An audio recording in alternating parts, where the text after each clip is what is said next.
So next session we have is about the database platforms and tools. It's commercial talk from Enterprise DB. So we'll start in a maybe minute.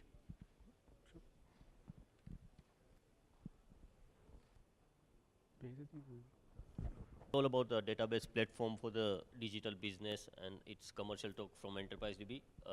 This is Dipanshu Sharma, my colleague. He has around more than 15 years of experience for playing in a Postgres SQL. So he'll walk us through this presentation. Great. I would be audible even without the mic right now, I think. So anyway, okay. Thank you, Rishabh, for introducing me. So my name is Dipanshu Sharma. I've been working with EDB for close to 8 years now. And right now I have been asked, or rather told, that I can only earn my lunch if I make sure that some of you are still awake. But anyway, I think that won't be a problem.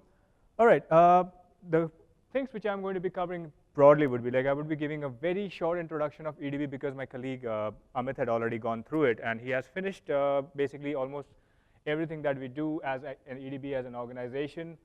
My focus key will be mainly on EDB Postgres tools, some of the tools which are going to help make the life of the people who actually do the work in the field a lot easier.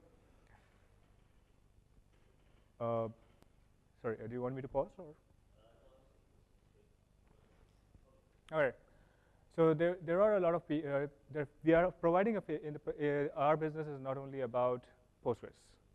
Our business is also about making the availability of Postgres and usability of Postgres in the organizations more viable, so that the organization keep on continuing using Postgres much long after they have adopted it or they have seen it in the market. Then I'm also going to be looking at the latest hot topic, which is the cloud, and EDB Postgres Arc is something which is enabling people to get Postgres high availability in the cloud. Quick introduction to EDB. We are not only about talk. We have a lot of tools. The tools are around the database. I'm sorry, I think it has gotten blur a bit. Is it out of focus? It's fine. All right. So we have the database, certainly. We have a lot of tools built up around it, which makes you the adaptation of this particular technology in your life a lot easier. We have tools for managing your database after you have deployment. We have tools which allow your developers to connect your application to the database. We have tools which help you migrate to Postgres. We have tools to help you keep your data secure by using authentication methods which you can implement. And we are also doing a lot in terms of making deployment of Postgres in your environment a lot easier. We are supporting bare metal. We are virtualization, containers, private cloud, public cloud, hybrid cloud, you name it. We are supporting all of them, and we are trying to bring them closer and in a much more user-friendly platform to the new form of implementations or the new form of usability that we actually like to call as DevOps.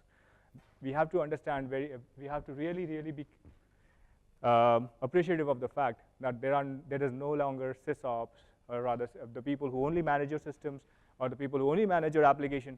The people are being merged and asked to do everything, right from the deployment to the management to the support part. So it's more of a DevOps, and that is where we are going with EDB. In database, we have the options of obviously PostgreSQL. We have our own version of for it called Advanced Server, which gives you some additional tools, important optimizations like we have a resource manager in Advanced Server. How many of you knew that? Resource management basically allows you to control the amount of CPU cycles or the memory cycles which a particular session will be consuming during its execution, which is technically not there in PostgreSQL as of yet. We have tools for integration, migration, and management. As I said before, we have deployment option, but to back it off, we have services around it. We are backing everything which we are providing with professional services. We are also doing a lot in terms of propagating the usage of Postgres around the community by making sure that you have certifications. You can have, if you want to extend your team of DBAs, you can opt for a remote DBA, and we offer trainings on PostgreSQL so that you can come to Postgres side and start working with us. This is a slide for the most known suspects for EDB community who are working with EDBs right now. Very proud to work with them. Quickly moving on to Postgres Enterprise Manager. What exactly is the biggest pain of any person who is trying to manage a database? I want to see what is happening in the database. I want to monitor it. I want the capability of managing it. I want to be able to do more than just, I want to get alerted if something goes wrong. That is where Postgres Enterprise Manager kicks in. It allows you to monitor, it allows you to manage, and also gives you advices on tuning your databases. We have an index advisor, which is built in. So if you run it, it's going to give you advice based on the same catalogs about which we had talked yesterday in my colleague Amit's talk, where we had a lot of catalogs in which you have to run queries on top of it. You have to figure out which are the least used indexes and then decide, or the most used indexes, but it never told you which, okay, you have to query the PG stock tables to basically figure out which are the tables which are going through maximum sequential scan, and only based on that you could decide and create an index on top of it. Imagine a tool with the click of a button can actually give you that data. You would be having that data available to you on your fingertips. Similarly, there are other things which we do. We have a single management console which allows you to see your CPU usage, your memory utilizations. Well, definitely this is not going to be as good as NIGOS, right? This is something which a DBA can use. This is something which gives you a consolidated view of everything, right? But we are doing pretty well in that. We are coming pretty close to the kind of data which we are capturing in terms of CPU usage. It works for PostgreSQL and Advanced Server both. You can even control your databases through the Postgres Enterprise Manager console, which is you can start your databases, you can configure your new database, you can even define and manage your storages, and security, alerting, tuning, database object, you name it. The kind of problems which a day-to-day DevOps operation is going to face, you can actually go ahead and manage via this simple tool. Just a bit more granularity on exactly what is happening in PEM. We are monitoring, we are managing, we are tuning. I think the most important thing for us as a DBA is monitoring part. If you look at that part, we have around about 175 plus custom alerts. So what is alerting? So if something goes wrong, who is going to tell you that something has gone wrong? This thing does. It is capable of sending you emails via SMTP. It can publish your information to SNMP traps. From the SNMP traps, you can use your normal mailing software, softwares, or a scraping tool, or an SMS mechanism which can actually send you alerts via to your mobiles, or even to your pagers if you're still using one. So, yeah, that is something which can be done. And plus, you can write your own alerts. So if you think that, okay, fine, it's like the thing, 175, not good enough. They are not doing the job for me. Go ahead, write your own. These can be scheduled, and these will be run over and over again, which is going to really help in making sure your database uptimes increase. Preventive management, as I like to call it. Don't allow it to crash. Do something before it does. And that is what is going to happen here. We are doing we even are monitoring replication right now. So if you have got a bunch of replicas which are running, you can know if there is some amount of lag or not, which is very important. It is very easy to manage here because we are doing everything to, all the views are available through a single HTML page. So once you open up your browser, you can go to the PEMS page, and you will actually get a summary of what is your database health. We usually call them decks, and you can basically go ahead and see those, rather dashboards. We call them dashboards. In the dashboards, you can have everything which you like, for example, CPU utilizations, the memory utilizations, your current load, the number of users, and if you have any problems, if there are any alerts on any of the database, you can all do it through one go. It's a one-stop thing for, we have seen customers to use it for monitoring at one time up to 200 databases, or rather instances, not databases, because everybody knows what it's like. We are in Postgres, cluster is not as a single database. A cluster can have multiple databases inside it. So I'm not talking in terms of a single installation. I'm talking about multiple installations. 200 unique plus unique installations can be monitored through one place. Tuning, SQL Profiler. So if you want to tune a particular query, how do you do it right now? We had discussed this yesterday. We were doing explain, analyze. We were looking at explain plan. We were looking at what is happening in the execution of the plan. And then taking that execution plan, putting it into a parser, creating a report out of it, then reading what is more, whether the sequential scans are going more or something else is going bad, and then tuning the query accordingly. But SQL Profiler is basically can be used to profile those SQLs much more easily, and it helps you understand it better, what exactly is going on and what to do to tune the query. Index Advisor, as I said earlier, really helps you to find out which tables need indexes and maybe which don't.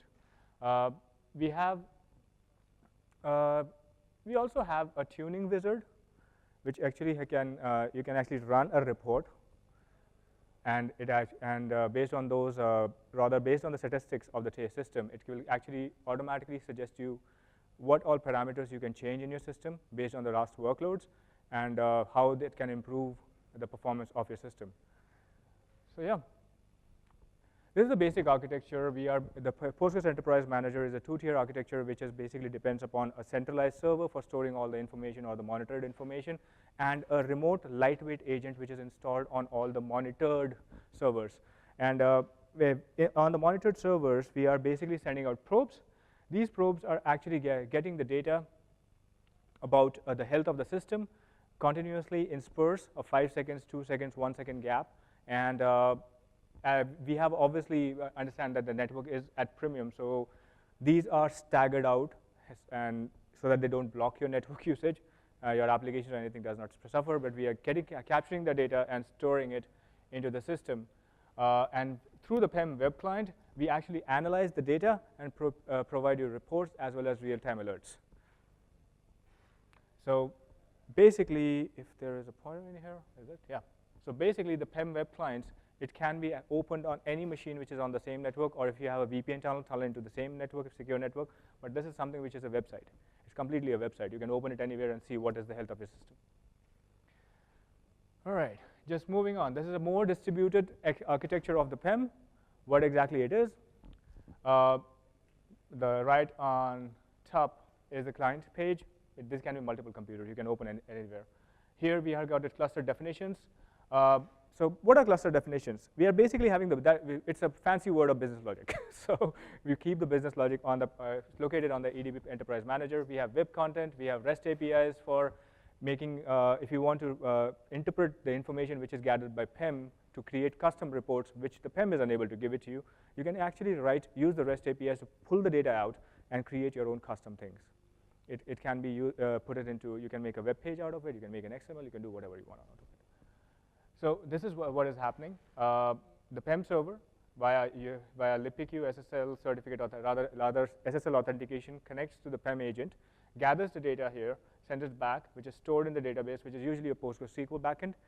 Again, no cost there. And analysis is done here. We have SNMP traps from where we publish if there are any alerts or if there is any kind of thresholds which I've set, which has to be you have to be alerted about.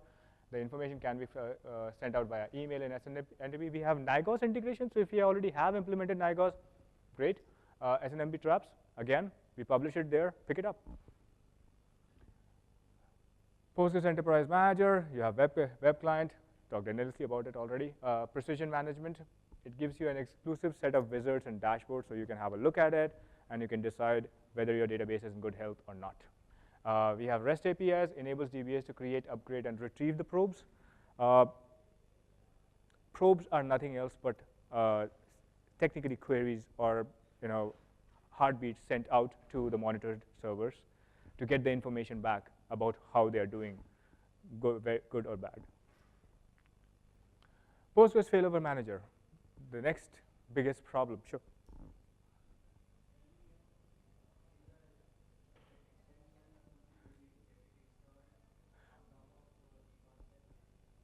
If you are, Advanced Server already includes a license for Postgres Enterprise Manager. Postgres Enterprise Manager technically is a complete application server in itself. It has its own database. It floats on. It has its own Apache-based front end, and we are basically running it can be put separately on a different machine if you have a single node. If you are going to be monitoring multiple clusters around it, you can have it mounted in a central place. All that PEM needs after that is that you have to go ahead and install an agent or a PEM agent, which is usually a 1 MB, 2 MB in size on that particular machine. And then you have to tell the PEM server that, okay, Mr. Agent, you have to monitor this particular database. So you do a binding on top of it. So agent is required on my individual monitors. You can even manage those without the agent, but there are critical data like CPU usage and the system health properties which are no longer captured if you don't have an agent locally installed. That is the only definition. So if you don't care, if you don't have any problems about the CPU, managing the CPU usages, memory utilizations, that sort of disk, even the disk size on the system, in that case it is fine. You can simply leave the agent off. Okay. You can have a remote agent bind into it and basically start capturing data. Okay. Yep. Thanks. All right. What is the next biggest pain point? High availability. PostgreSQL already comes in with a few tools which can allow you to give you some amount of high availability. You can do active passive clustering, again, leveraging Red Hat RHCS clustering suite. You can have a shared storage, you can have a server 1, you can have a server 2, you can have a VIP on top, and one is a passive server, one is an active server. If something goes wrong, the active server becomes dies, the passive becomes active, and your VIP gets automatically transferred. That is what the Red Hat clustering suite is all about. RHCS is expensive. There are problems. We have seen in the past that there are problems with the Red Hat clustering suite doing failovers, especially in retaining the data, which are basically a transaction which has been long-running transaction, which was still not committed at the time of the failover. That tend to get lost, and it can make the recovery time for the second instance to come up quite long. So RHCS clustering suite, though it works well, but it does not work well in quite a few situations, especially when your workloads are quite large in intervals, are going to be running for long periods of time. So at that point in time, now the other thing we are going to come to what are the solutions for that. The next thing is that you can have a near real-time series streaming replication. You can set up a master, you can set up a slave, the data is streaming across it, and you're all happy. If there is something problem, I'm just going to move to the slave by promoting it. You have warm standby database. It is similar to an Oracle data rack. Warm standby is an older concept of PostgreSQL, came around in 8.4, basically 8.3 rather, where you basically took the archives, put it gave it to the slave, it read the slave and kept it updated. It used to have a lag, but it was still safe and pretty robust, and it was not available for any reads. Hard standby, newer concept, 9.0 onwards. Again, I think it's 9.0, right? Yep, 9.0 onwards. Thank you. So hard standby databases, you read and write. Rather, the slaves are now readable, so you can start doing a bit of load balancing. But again, still you are not. Will not be able to do an automatic failover in case of something goes wrong. There is nobody watching it. With all these things, you can actually come to close to a 99.999 or the 5 nines of availability, the magic number. No, it's still a bit far off. Here, this is what we are doing in Enterprise DB Failover Manager. Our idea or logic is pretty simple. You set up your streaming replication, allow something to monitor the health of these two master and slave combination, or one master, multiple slave combination, and have something or a script or an application, right, go in and make aware decisions or informed decisions about what is the health of the database, and if there is something wrong, which one needs to be promoted and stuff. This is what Failover Manager is actually doing. We are automating the failovers by leveraging the idea of virtual IPs again.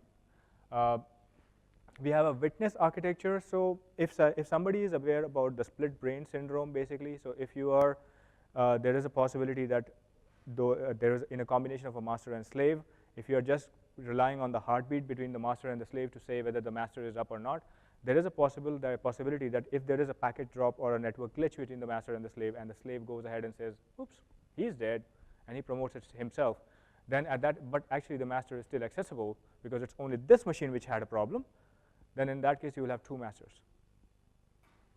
Not a good situation. That can lead to a problem with the application not being able to find which one to go to, technically a downtime, or you may end up using the wrong slave or using the slave which is actually slightly behind because it was still a case that it was still getting updated. So you will have some kind of data loss in that case. So that is in order to avoid that, we have added a witness architecture where there is a third node, or rather it is a simple script or a pinging mechanism or a group, we like to call it. We'll come to that later, which is going to be pinging both of these. So a failover cannot occur till at least two, or the majority of the group agrees that the master is dead or not. So that is a key feature that we have tried to add. We have improved the manageability of streaming replication by including certain commands, so that you can basically run a command line query on the EFM, and you can basically get what is the status of your replication setup and everything in one place. You don't have to go to individual servers and see the lags and stuff. So this is basically a high-level architecture of the Postgres Enterprise Manager scenario implementation. So we basically have a JGroups communication over TCP/IP, which is happening between the servers. So you will have so we call them the EFM nodes. So this is an EFM cluster node. So one will be having a master machine will be having a master binary of or JGroup binary, which is going to be pinging the local health. So there is an EFM agent, we like to call it. It pings the local database and says whether are you alive or not, and it also pings whether the slave is alive or not, and it also gets pinged by the witness, which is somewhere here. It is available in the next slide. Could not fit it in. So there is a witness here which also pings these two and says, are you both alive or not?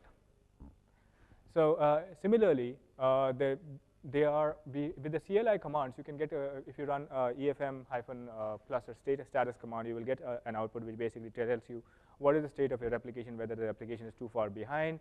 You can say which are the participating nodes. So even if one of the agent dies, you can get a notification there. You can have your emails, and you can basically pretty much know how my system is doing at that point in time. This is basically what happens when in a failover scenario. So now there was some space, so we do have a witness. Okay, so here in this scenario, what happens is that what happened was that the master node suddenly. So this was a situation where we had one master, one client, and one streaming replica.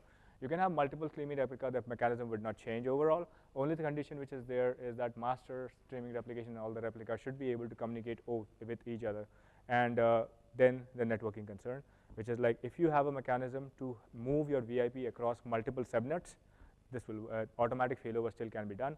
If you cannot have the VIPs move across subnets, then we can't move we would still be able to do a promotion of another replica which is there in a different subnet, but we cannot move the VIP transparently to that for the application to be able to connect.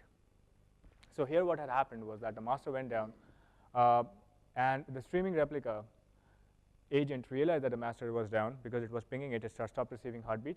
It checked with the witness, are you receiving the heartbeat? Once the witness has agreed that yes, the heartbeat is indeed not there, then the streaming replica is going to get promoted. As with the streaming replication, the replicas are usually as close to the master and in sync as possible. So it will be promoted almost instantaneously, and the VIP will be moved by EFM from the master server to the streaming replica, and the client will automatically connect to the streaming replica. There is I would like to clarify, EFM will not preserve uncommitted data. So if there was a transaction which was running on the master and it had gone down during that transaction replay would not be available, or that data would not be available for streaming replication. So your application will have to be smart enough that, okay, I have lost that transaction, I will have to do it again. So what it gives you high availability by giving you automated failover, ease of mind, near zero downtime, and I think I missed it somewhere. We can actually send out emails as well. So the EFM is also capable of sending you alerts in case if you, for some reason, you decided that you do not want to have an automated failover. You want to have a DBA or somebody actually verify and do something about it. You can actually have all the agents, which is the master, slave, and the witness agent. They either or any of them actually can send you an email about the state, saying that, okay, something is going wrong, something is going on. And the messages can vary from outage detected, releasing VIP, promoting this. So you will get a bunch of updates which you can track to see what is happening at that point in time. It's a near zero downtime, right? So we are trying to come close to that 5 nines magic figure which we were talking about earlier. What is the third most important thing which we like to have as a DBA? ability to do backups without having headaches, without having to be bothered about writing 20,000 different kind of script, always making sure, oh, did the checkpoint occur or not? And it's like, will my backup actually work? Data validation, backup validation, having the assurance that the backup is always going to work is another pain point for a DBA at this point in time. With backup and recovery tool, EDB is trying to tackle that problem head on as well. What we are doing is that we have created a tool which allows you to schedule a backup. Yeah, you can do that as a cron job as well. But trust me, the way this can do is better than using it as a cron job. You can schedule a backup window. You can basically say a recovery point objective. You basically decide a recovery point objective. So this is the planning stage. You just have decided that I want to do backups. What I'm going to do. You are going to define a backup window. You are going to say this is my objective that I want to have, say, okay. So say I want to have ability to backup to do point-in-time recovery to any time of the given day, right? So I want to do, I don't say that I would be able to recover only till 1 hour before the crash. I want to recover to as close to the crash as possible, or I want to be able to recover to a certain point 1 hour before the crash, depending upon the amount of data which you are willing to lose. So that you decide that. Once you have done that, you decide the recovery SLA. How much time do you want to spend for doing a recovery? If you have to do a point-in-time recovery, because your backups are not many people are lucky that they take a backup and the crash occurs next second. That does not happen. So there is some amount of time which is obviously required to bring the backup up to speed with the latest one. And you have a data retention time. How much time do you want to keep your backup for? You can't keep them indefinitely until and unless there is a requirement, like in some of the organizations which I have heard, they want to keep backup up to 6 months for historical reasons or whatever. And you can have some storage utilization, because backups are expensive on storage. You need to store them some way so that they use the minimum amount of space. Okay, I'm going to run out of time like this. Just moving on quickly. So PostgreSQL backup and recovery, what we are doing is you basically go ahead and install this backup recovery tool in one location. You give it the location where you want to store your backups. It creates a central catalog and basically lists out what all backups it has taken in the past, creates a list of it, and whenever a new backup comes, it updates that list, and till your retention policy is there, it is going to retain that particular part. It is also going to allow you to do point-in-time recovery automatically. So one click or one point, and on the recovery manager itself, if you go ahead and fire a command telling it to which point, where you want to recover, where you want to put your backup and restore it, and where you want, till what point you want the recovery to be done, you pass all the values. If you have all the archives and everything available. Obviously, if you do not have the archives, which for a time when you want to recover to, it won't do that. But if you have them, it is going to go to that position, to that location, and restore all the backup files and give you a running server. So that is what Recovery Manager is capable of doing. It allows file compression and verification. Again, this is not going to be like a data consistency check when we are saying verification. We are saying the health of the files which are copied on the disk. Are they healthy or not, readable or not? So it does ensure that. Point-in-time, it has as I already said, point-in-time recovery can be done from one place in one go. S3 bucket, yes. In a cloud, it can. We have no, since this particular technology utilizes all the resources which are available by the operating system. So if your OS can talk to that, it will allow it to do that.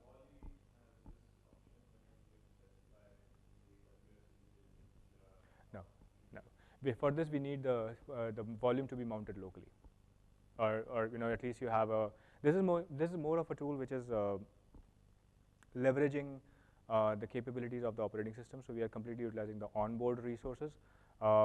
We allow remote restoration, but for the storage, we are yet to come up with the mechanism of allowing remote storage being specified as as not as a mount point or a locally mounted mount point, but as a IP in the cloud or something. That is not there. But if you can mount your S3 bucket locally on the Amazon cluster where the backup file is running, that backup can be stored there. That is not a problem. I think there is one more tier of Amazon, which is slightly, there is an archiver kind of storage. So maybe you can try that. I will talk to you about that later. All right, moving on. Yep. So if you use something like a recovery manager, you get all the advantages. Easy to use, peace of reliability and peace of mind, because you have to must see only one place to see whether your backup is done or not for multiple systems. This is not like PIM. It has to be stationed on one particular machine, but it can connect to every machine on the network on which you allow access to. Definitely, if you do not have your HBA, that kind of conf file configured correctly, it would not connect and access. So definitely, you can do that. This is something which is exciting, which is we are all excited about. It's like for the first time, we have actually come up with block level incremental backups. And so now we can actually go ahead and see the changed blocks which are going to get changed by the transaction. We pick that information from the wall files and we store it. So we are doing a true incremental backups in terms of storing the backups of only, or storing the changed block information and then allowing that to be replayed instead of relying on the traditional mechanism of replaying the archives on top of them. So basic concept is there is a wall scanner which is running in the background. It identifies the data which has changed. Oops, I'm sorry. I have a lot to go through. Anyway, so it is a basic concept. It is a wall scanner which is running in the background, monitoring the walls, looks at the changes which have occurred, and basically keeps a record of them. Bar is the internal name of the tool. Bar generates a modified block map file, which indicates that the wall blocks have changed and stores that information. And a harvester process basically goes in and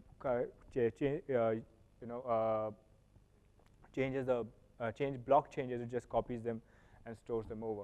Restore process copies the block from the consolidated block map onto the restore path. So you are going to basically have a system which is going to be restored much quicker than your traditional archive replay systems. Postgres on cloud. So I think I would be running out of time before I be fully cover Arc. So we are going to be having a small demo in the Diamond booth, which we have right across the room on EDB Arc. So if you want, please walk down. We will be talking a bit more detail on that. Just going through it complete.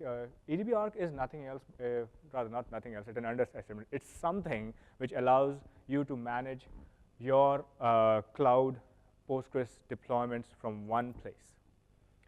Imagine having to create a high availability cluster. I'm not talking about RDS. This is not RDS.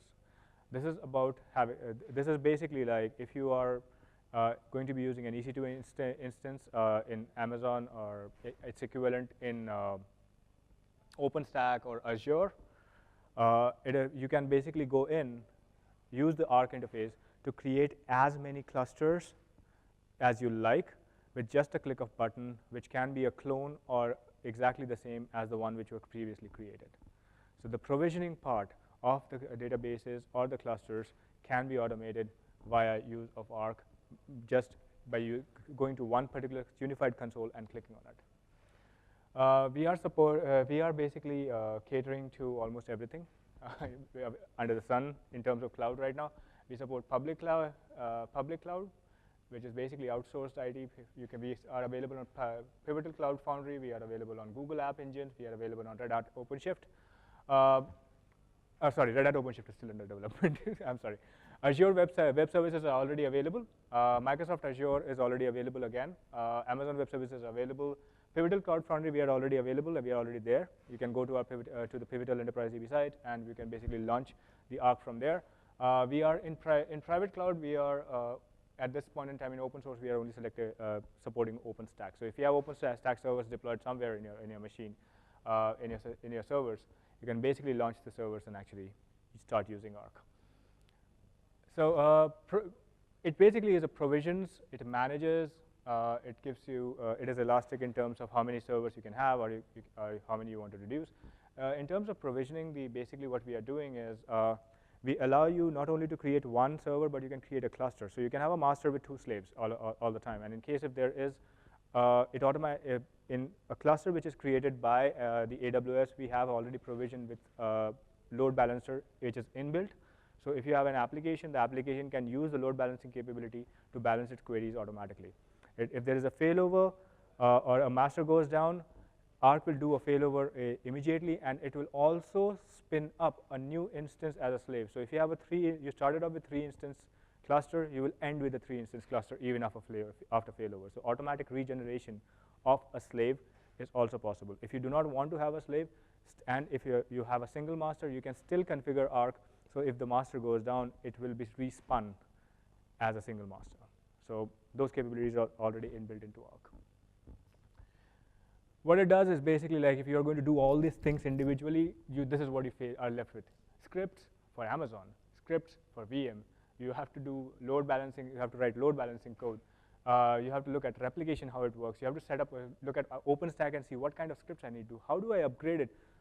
All these questions are bits and pieces are spread all over. With Arc, we are bringing them in one place. And if you want to spin a new cluster, this is only what you need to do. Open up a console, click a button. You get a form. You fill the form where you say what kind of software what kind of database you want. You will get a list out there. What kind of machine you're going to be using, and fill up the bunch of encryptions stuff and click next, next, next, and you will have your cluster available. The health of a cluster can be monitored from a single machine, a single point as well on the website, on the web page of EDB Arc Console. This is the page, what it looks like, bunch of options. If you want to create a new button, if you want to upscale, so you want to increase the number of clusters in that participating node, which is master, slave, slave. You can click one button. If you want to downscale it, click one button. You're going to take a backup, click one button. So it's as simple as that. You can see your health here, whether it's up, whether it's down. If there is a problem, what kind of alert it is. The alerts are going to be shown in the danger sign. So definitely. Sure. Yes. Yeah.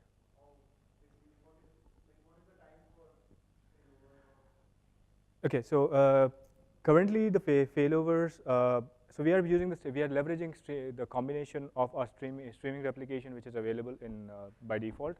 We are currently working mainly with asynchronous streaming replication. We will be upgrading to a streaming replication support soon enough.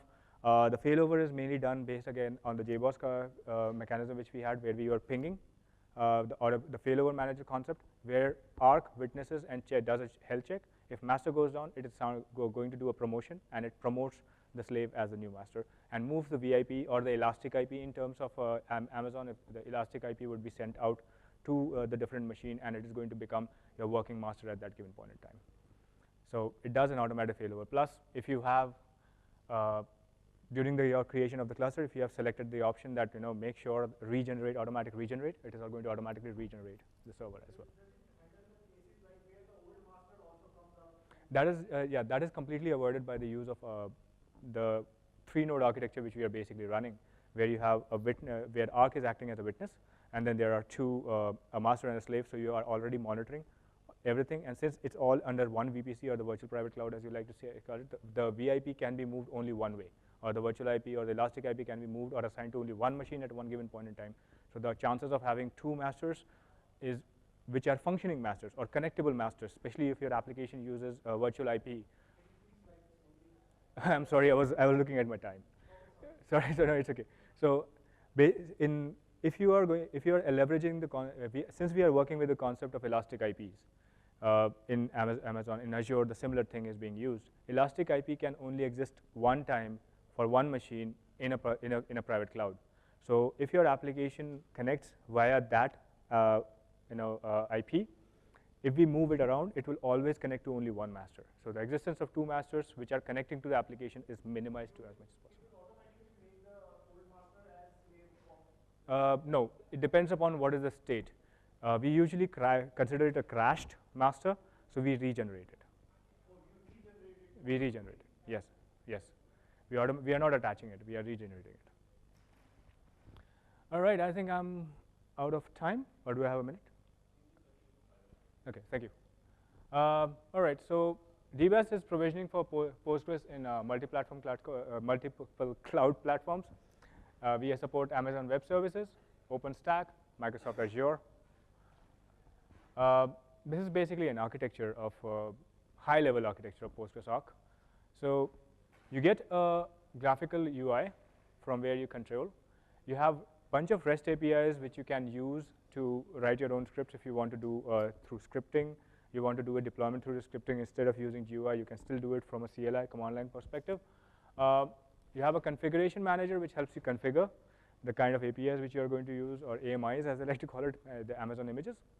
And we have a JCloud private provisional, or rather provider layer, which is actually used for the monitoring part of it. Pinging everyone, are you alive, are you dead? So we are using that JCloud provider.